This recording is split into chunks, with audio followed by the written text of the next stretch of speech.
Hello, my name is Sam and welcome to Brain Tech. In this video, I will show you how to create questionnaires in Google Forms.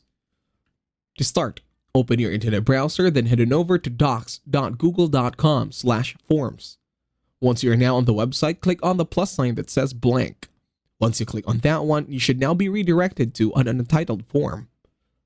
Then in here, you can input the name of your form and also the form description.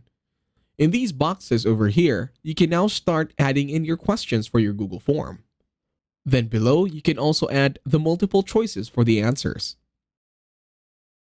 And on this corner over here is a drop-down.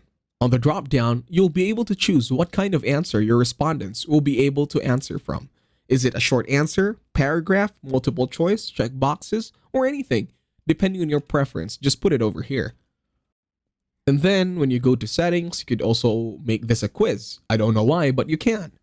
And then also when you scroll down, there are a lot of options over here as well. So go ahead, tweak it the way you want it to be.